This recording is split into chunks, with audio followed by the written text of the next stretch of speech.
It is said that certain moments remain with you forever, much like a wound that your mind is unable to ignore. I became the disfigurement that no one wanted to see on the day of my brother's engagement. Despite the fact that the room was crowded with guests, I recall the chilly sting of the air conditioner. The clinking of glasses, the shutter clicking of phone cameras, and laughter buzzed in the background. However, I perceived the experience as distant, muffled, and as though I were submerged. I trembled as I smoothed down the crease in my dress for the 10th time. Long sleeves, navy blue, nothing showy, just safe, just invisible. My daughter, Anya, tightly gripped my hand. She was ecstatic, grabbing my arm every few seconds to point out the cake, the lighting, or the large heart-shaped decoration behind the stage. I smiled, but my stomach was in knots. On stage, Kian, my younger sibling, was accompanied by Layla, his fiancée. He appeared radiant, beaming, and sharp in a cream sherwani, which was the family's glory. And Layla? She was as stunning as she always was. But what about her eyes? Is it cold? They scrutinized the gathering in the manner of a queen assessing her subjects. And when they struck me? As if I were a bug she had recently discovered beneath her shoe, something in her expression shifted and constricted. Subsequently, the event occurred. Layla approached my mother and murmured a message. Although I was unable to hear the conversation, I was able to observe it. My mother's expression remained unaffected. She nodded, the same terse nod she used to give when she made a decision about me, only this time without me. Afterward, my mother turned. As she navigated the throng, her heels clanked against the marble. She refrained from smiling. She never did. Not for me. She halted mere meters away and leaned in. "Zoya," she said, her voice subdued and almost kind, which served to exacerbate the situation. "Please refrain from approaching the stage. Layla is determined to avoid any ill fortune that may befall her today." Unfortunate circumstances? I was struck by that word with the force of cold. I was legitimately under the impression that I had misheard her for a brief period. My brain was in a state of scrambling in search of a more comprehensive explanation. Is this a joke? A misunderstanding?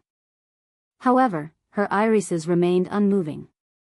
Into a uniform line, her lips were pressed. Every syllable was intended by her.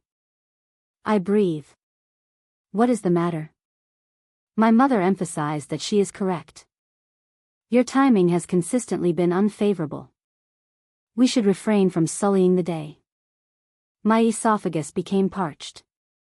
The room appeared to be in a state of slow motion, as if time had been suspended to observe my actions. In our vicinity, the celebration proceeded without interruption, and hilarity continued. However, I could feel the heat of their gaze as they turned, some feigning unwillingness to listen, while others pretended to be indifferent. I experienced a sensation of diminution. Why was the pain still so intense? I should have become accustomed to it by now, given the passage of time. The same tight-lipped silence was met with each of my miscarriages, the silent blame for my father's accident, and the way my failed marriage was murmured about at family dinners, as if it were contagious. Kian's eyes briefly met mine as I peered at him, and he darted away. That fleeting sensation of remorse? It penetrated more deeply than any insult ever could. I refrained from speaking. I was unable to. My tongue felt as though it were adhered to the roof of my mouth. I stepped back, nodded slightly, and tightened the grip on Anya's hand. "Mama, why is it impossible for us to ascend to that location?" she inquired with a voice that was brimming with innocence. I huddled beside her, striving to prevent my voice from fracturing. Due to the fact that occasionally individuals fail to comprehend the uniqueness of an object. She cocked her head, her eyes narrowing in the manner she does when she encounters an incomprehensible situation. Then, she directed her gaze toward Layla, and finally, at me. During that brief delay, her expression underwent a subtle change, as if she had observed an object that she had never before encountered. I should have been aware of this at that time. Anya was not going to remain mute. I was not always the unfortunate one, you know. There was a fleeting, hazy period during which I was solely Zoya. A lady who is reserved but has enormous aspirations and a laugh that is more boisterous. However, at some point, the world ceased to perceive me. Or, even worse, they began to perceive only what they desired. My father passed away when I was 8 years old. Unfortunately, an unexpected incident occurred. A head-on collision occurred on a rainy night as I was returning home from work. I recall the sound of my mother's shriek. I recall the neighbors standing outside in silence. I recall clutching Kian, who was only 4 years old, as the world around us crumbled like glass. It was the first time I had heard the term bad luck muttered behind my back. It was murmured by one of my aunts. He was exceedingly affectionate toward her. She was spoiled. Is it possible that it was fate? She was not corrected by my mother. Subsequently, I began to observe various phenomena. The manner in which my mother's tenderness diminished in my presence. The manner in which she regarded me with the same distant civility that she employed with strangers. And how she shone around Kian, her flawless son, the glimmer of hope that endured the devastation. I did not harbor any animosity toward him for it. Kian was amiable. He consistently endeavored to involve me, particularly during our youth. However, as we matured, our circumstances changed. He assumed the role of the protector, the focal point, and the source of pride. I was merely the apparition. The primary reason for my youthful marriage was to seek refuge. Initially, he was benevolent, however, subsequent to our second miscarriage, his behavior deteriorated. And following the third, he departed. In a low voice. There is no drama. Only a text message informing me that I am unable to continue with this task. I apologize. Until the screen went black, I gazed at that message. Anya's birth was an unexpected marvel. A perfect, stubborn, and squalling baby girl who briefly convinced me that I was not so damaged after all. The physicians had informed me that I would not be able to bear the term, however, she disproved their assertion. And, of course, what about my mother's response? Sub-zero. She said, scarcely holding her for more than 5 seconds, I hope she doesn't grow up with your luck. I shrugged it off, but it caused me immense pain. It has consistently done so. Now, here we were, all these years later, back under one roof, celebrating my brother's engagement. I assured myself that I would proceed without delay. Generate a smile. Keep to oneself. There is no drama. Simply provide assistance. However, I could sense it as soon as we entered the venue. The distance. Appearance. People greeted me with an excessively saccharine voice, which they employ when they are uneasy. The perfume they applied before walking over was similar to pity. When we arrived, Uncle Rehan, my mother's older sibling, greeted me with a warm smile. He gently embraced me on the side, saying, Zoya, you look radiant. One of the few individuals who never treated me as a burden. Nevertheless, I maintained my position at the periphery of the throng. Observing. Listening. Attempting to maintain a modest size. Anya's continual tug on my hand indicated her desire to investigate. Mama, may I approach the cake? For the sole purpose of observation? I followed in her wake, nodding in agreement. She advanced, swaying in her diminutive blue dress. Her weight was exceptionally light. Unadulterated light. The sole aspect of me that remains unaffected by resentment. I should have anticipated that it would not endure, as my mother and Layla would make it painfully obvious to me just an hour later that I would be standing like a statue. There was no place for me on that stage.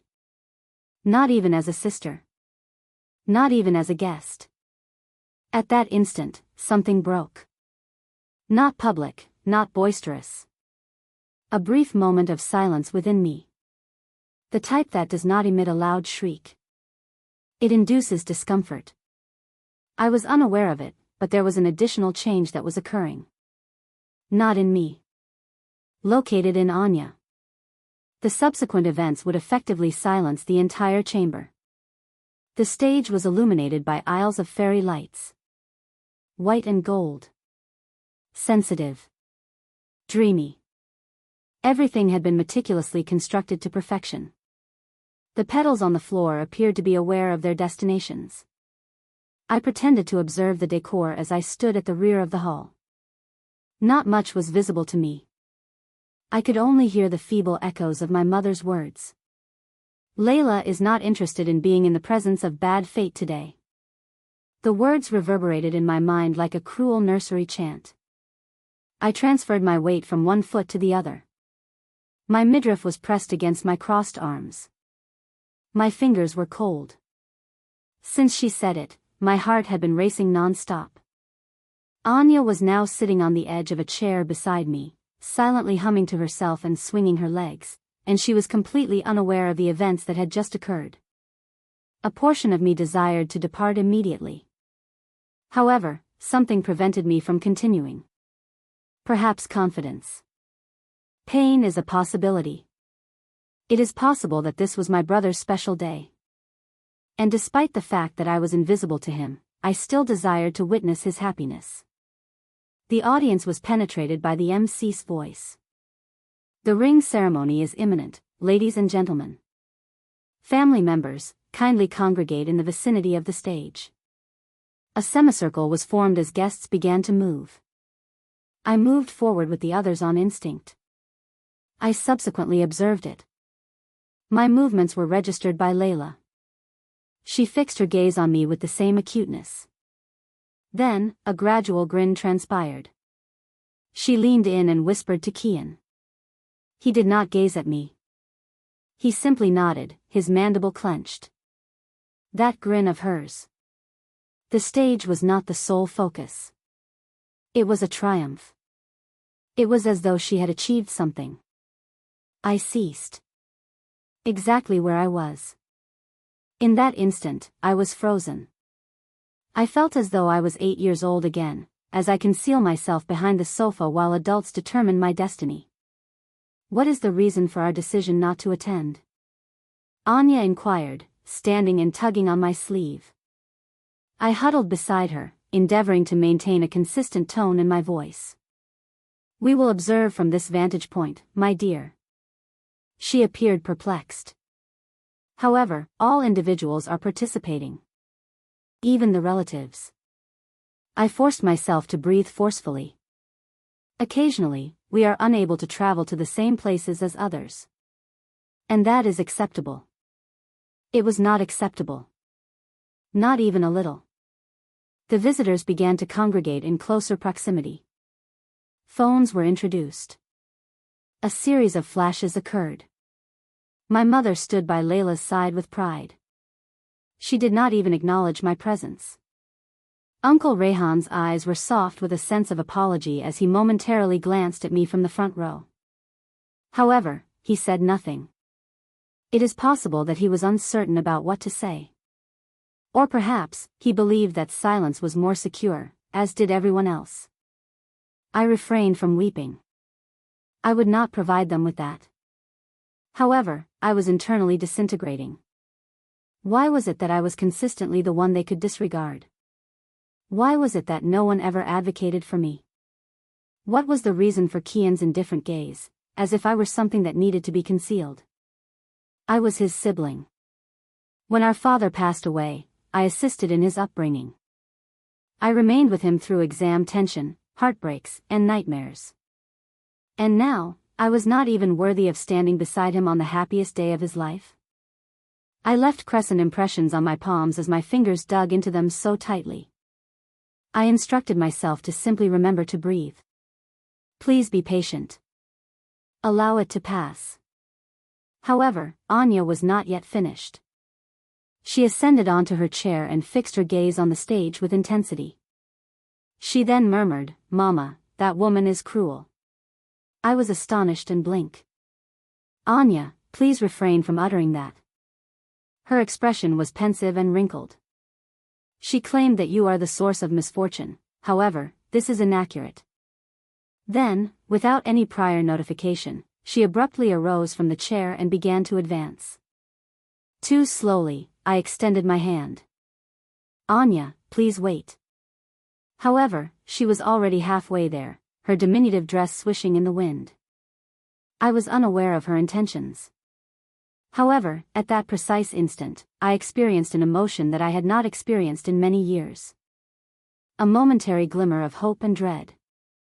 I was paralyzed as I stood there.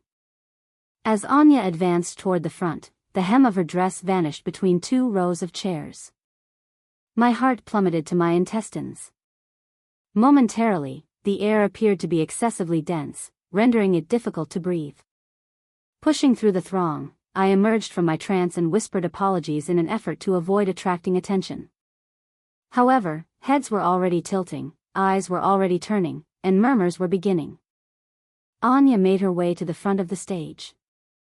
She was not in a hurry or concealing herself. She stood tall, at least as tall as a 7-year-old can, and gazed upward at the individuals who towered above her, including Kian, Layla, and my mother. They all looked down at her as if she did not belong there. I desired to flee, to seize her, to vanish before she said anything that would exacerbate the situation. Subsequently, she executed an action that I had not anticipated. She proceeded directly to the microphone. I was unable to exhale. Under my breath, I snarled at Anya. "It is too late and too far." Layla's hand extended in an attempt to impede her, but she hesitated. Kian appeared bewildered. My maternal visage drooped, her lips slightly parted. Afterward, it transpired. Anya held the microphone with both hands, gazed upward at the multitude of faces that were gazing at her, and asked in the clearest voice, "May I say something about the bride?" The room was as still as a movie scene. Every table, every mouthful, and every phone in mid-photo.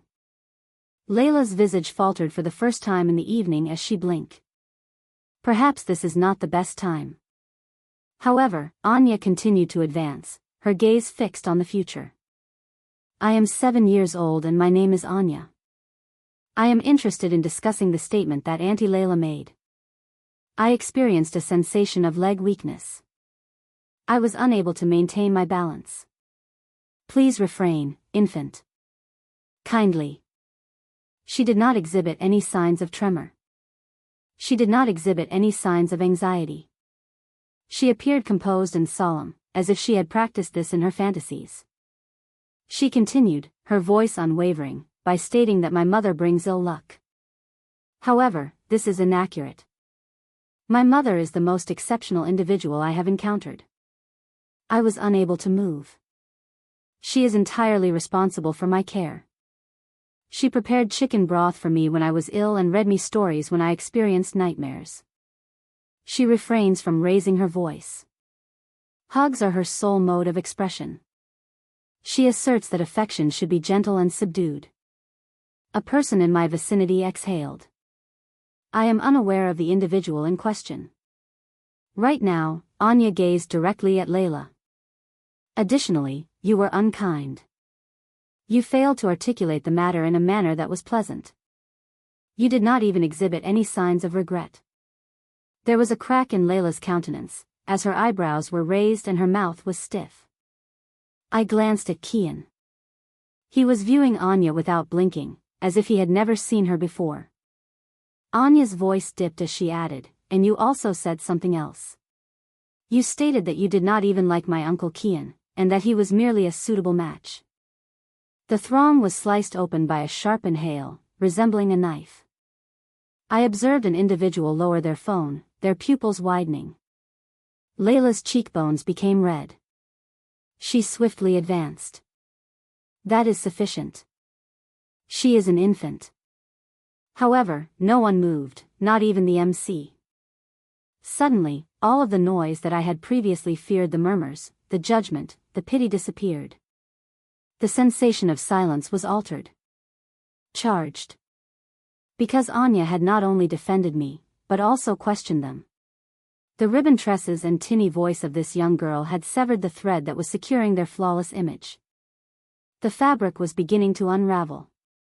I continued to be unable to comprehend the situation. My pulse was racing. I was once again quivering in my hands, but this time it was not due to fear, rather, it was a result of something else. Pride. For the first time in my life, I did not sense the necessity of apologizing for my existence. I was uncertain as to what would transpire next, however, I was certain of one thing. The silence was on the brink of breaking. Amazing.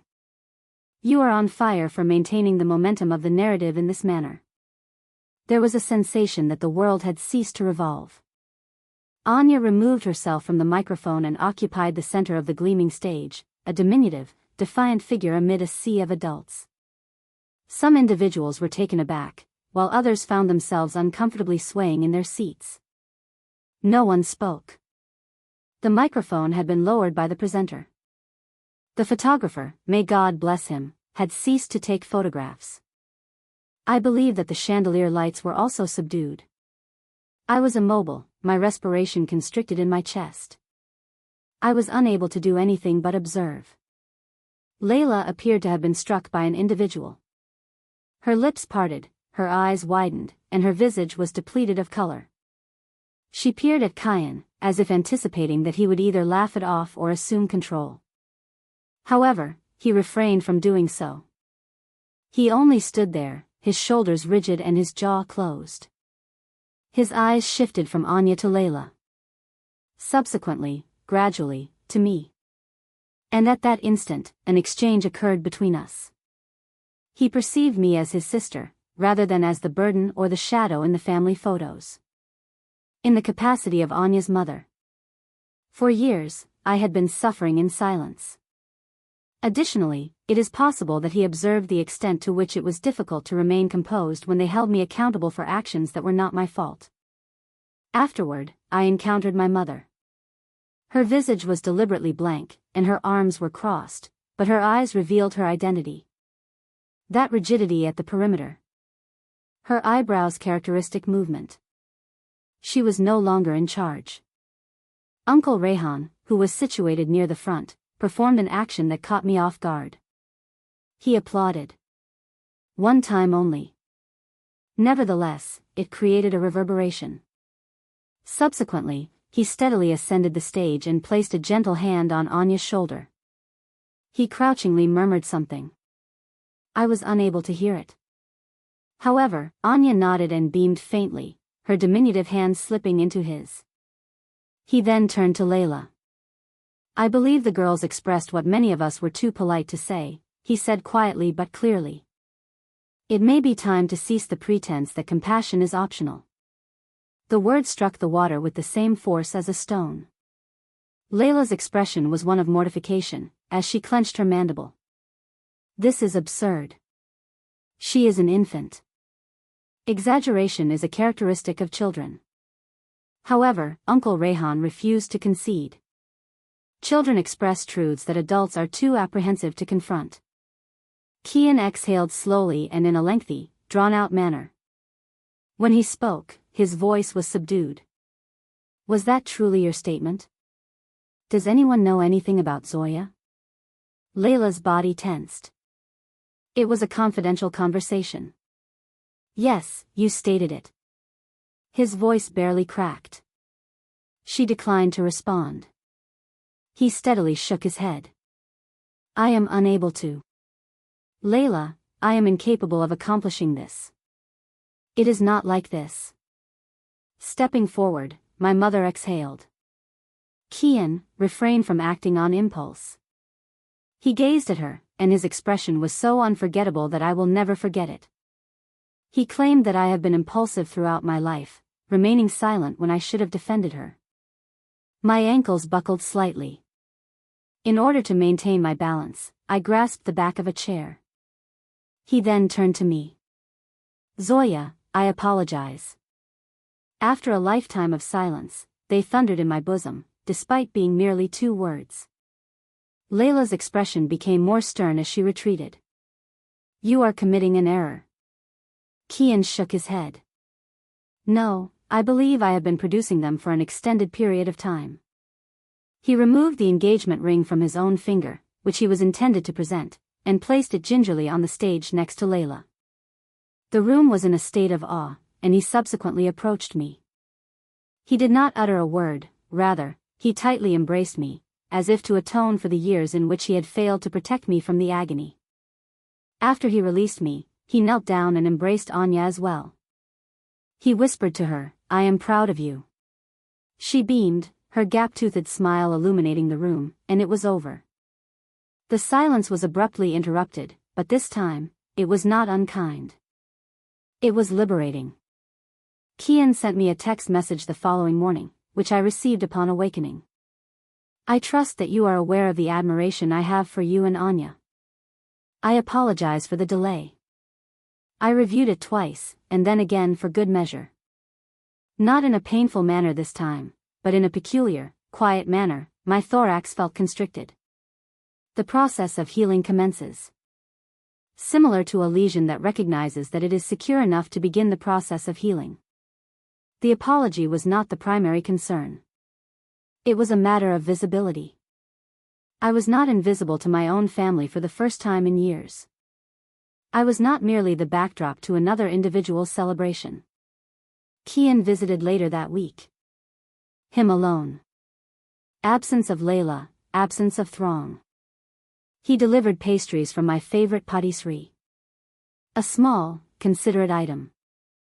While we conversed, Anya entertained herself by playing with her figurines on the floor in the living room. He declared, "I should have advocated for you much earlier.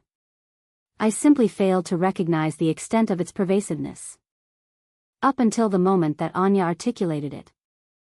I smiled at him with a melancholy expression. At the age of 7, she possesses more fortitude than I did at the age of 27. He shook his head. "Your fortitude is present in her. She has yet to acquire the ability to conceal it." That struck a chord with me. Although I was on the brink of tears, I refrained from doing so. Instead, I gazed at my daughter. Full of radiance, so bright. I also came to the realization that I had never dared to believe it before. It is possible that I was not doomed. It is possible that I was simply unique. And various individuals who are frightened. Uncle Rehan also visited a few days later. He presented me with a potted jasmine plant, whose white blossoms were just beginning to open. He stated that there is an entity that develops quietly but is immensely powerful. Similar to yourself. Everybody, including my mother. However, she has not disclosed much. But she made a call. That alone was a marvel. There was no apology from her. Not explicitly. However, she inquired as to whether I was in good health. If Anya required any assistance. It did not amount to much. However, it was something. Additionally, there was advancement within our family. Anya, of course, is unable to comprehend the extent of her actions. She merely desired to disclose the truth. To advocate for her mother. She knew instinctively that it was incorrect to compose a piece. One night, while brushing her teeth, she asked her mother, "Mama, are you proud of me?"